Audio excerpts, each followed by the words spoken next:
ये मदद करने वास्ते फरिश्ते आउण ते शिरक नहीं हो जाता, या अज किसी को मदद मंग लीए तो शिरक नहीं हो जाता।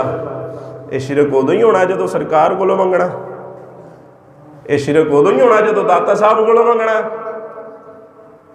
ये फरिश्तियां ने आके मदद की तो शिरक नहीं होया।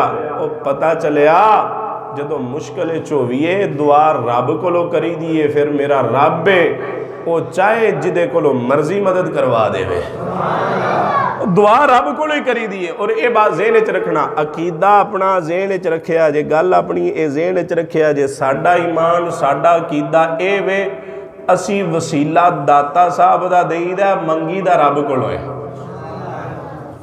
वसीला दाता साहब का देईदा ते मंगी दा देंदा रब ही है, देंदा दाता साहब नहीं देंदे।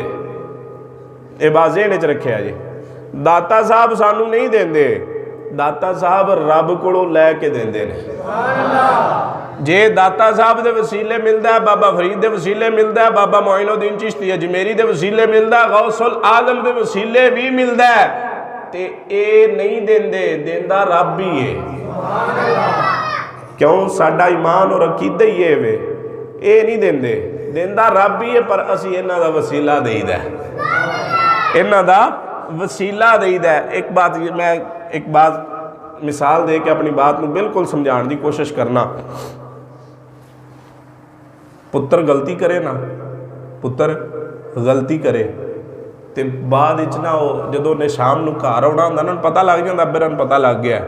हुण वो की करता है, अब्बे दे उस यार नूं लभदा जिहदी कदी नहीं मुड़ी आउंदी, अब्बे दे उस यार बेली सज्जण नूं लभदा है जिहदी अब्बे ने कदी नहीं मोड़नी होंदी।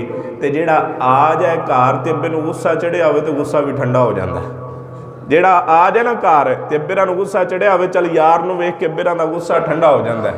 वो उस चाचे नूं नाल लैके आउंदा है कि चल यार इहदे सदके मैं बख्शिया जा, इहदे सदके अब्बे री मैनू ना मारन, चलो गलती तो मैं कर लई, गलती तो मेरे को हो गई है, चल इहदे सदके इहदे मूँह नूं मैं बच जा।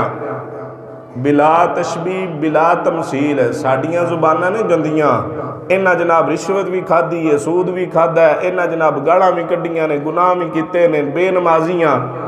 असी मंगिया ते होरे साडी दुआ कबूल होवे या ना होवे, असी रब दे प्यारियां दा वसीला देने आ, चल रब दाता साहब दे सदके ही अता फरमा देवे।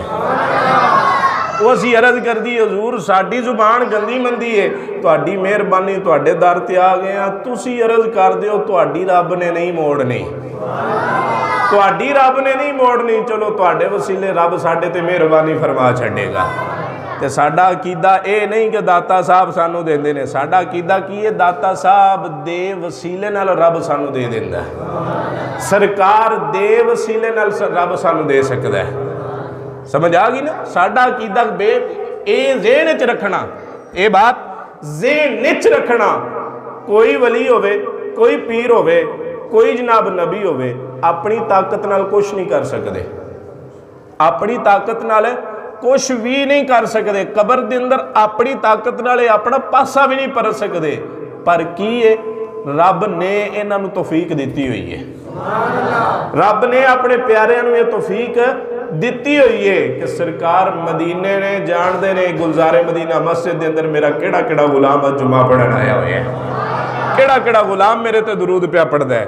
तो हजरात जी वकार सियाबा फरमाते ने, जेड़े काफर असी इशारा करने साडे पहुंचण तो पहले उहदी गर्दन तन तो जुदा हो जाती है।